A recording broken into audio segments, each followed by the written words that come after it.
Hey you, and welcome to this video where I will help you out how to enable call recording on iOS 18.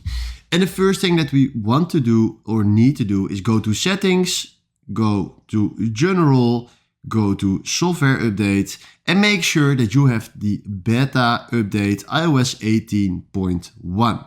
If you don't have the beta update, I can show you a video how you can get this beta update right in the top from now. So first make sure that you have that update. And if you have this update, then we go back, and then we scroll down to apps. Then we search for the option phone and then click on phone. And then right here, when we scroll down, here at calls is the option to record your call.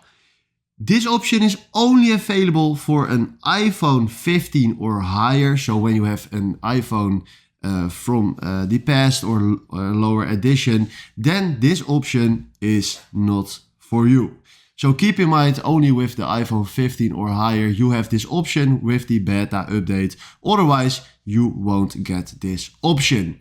All right, if you have questions, comment them below. If you found this video helpful, please consider subscribing and give this video a like. And then for now, thanks for watching.